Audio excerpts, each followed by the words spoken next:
គ្នាវិលមកជួបខ្ញុំម្ដងទៀតហើយជាមួយនៅក្នុងវីដេអូថ្មីនៅក្នុងវីដេអូនេះខ្ញុំនឹងបរៀនអ្នកទាំងគ្នាពីរបៀបបង្កើត DNA នៅក្នុង Windows Server 22អូខេអញ្ចឹងដើម្បីយើងអាចបង្កើត DNA នៅក្នុង Windows Server 22បានដំបូងយើងចូលទៅក្នុង Server Manager របស់យើងមកបន្ទាប់មកទៀតយើងคลิกទៅរកពាក្យ Tool និងដល់ទៅរកពាក្យ DNA អូខេបន្ទាប់មកទៀតយើងបាននេះមួយអូខេយើងคลิกមកស្ដាំទៅលើ Forward Lock App Zone ពីច្រើនធំតិចបន្តមកទៀតយើង click មកស្ដាំ New Zone បន្តមកទៀត Next Primary Zone Next ទៀតកន្លែងនេះដាក់ឈ្មោះ Zone របស់យើងឥឡូវខ្ញុំដាក់ឈ្មោះរបស់ខ្ញុំមកទៅដាក់ថា1.com Next ទៀតយើង Next ទៀត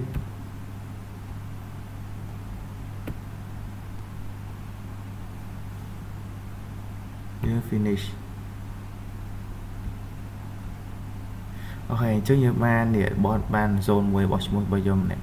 អូខេបន្តមកទៀតយើង click មកស្ដាំទៅលើ forward zone ដែរបន្តមកទៀតយើងមកស្ដាំទៅលើ zone របស់យើង click មកស្ដាំ new host បន្តមកទៀតយើងណាname នេះ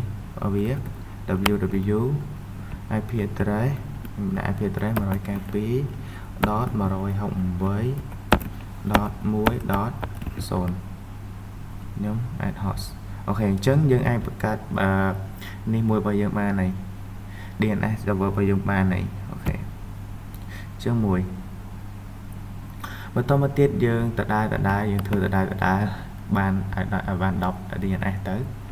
យើង connect ទៀតអូខេខ្ញុំដាក់ឈ្មោះខ្ញុំដាក់ឈ្មោះគេ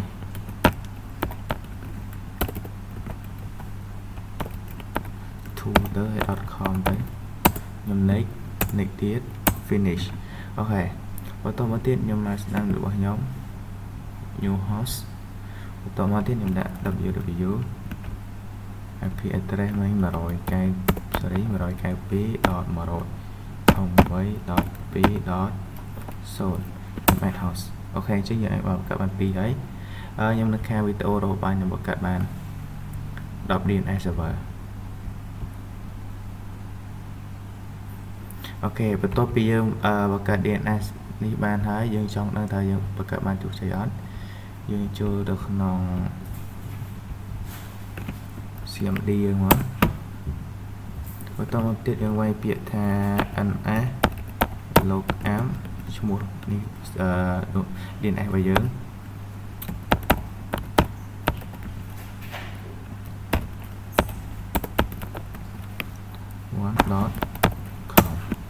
អូខេនេះយើងទទួលបានហើយណាអត់ស្គាល់ទេនេះដល់ domain យើងស្គាល់ domain តែហើយបានស្គាល់ domain ឥឡូវយើងមើលសិនហើយបានស្គាល់ domain សិនមកពីអីទៅណ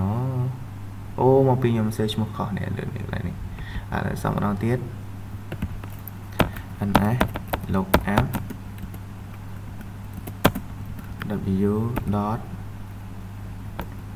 ខ្ញុំសេឈ្មោះខុសលើកមុនសេ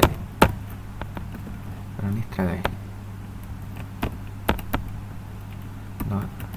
.com អូខេនេះអញ្ចឹងយើងបានដាក់បាន name ជាមួយនឹង address របស់យើងឥឡូវខ្ញុំដាក់មួយទៀតដើម្បីខ្ញុំបានបង្កើតទី2ហើយឡើងដាក់ឈ្មោះត្រូវ ns log app www. ដាក់ឈ្មោះខ្ញុំ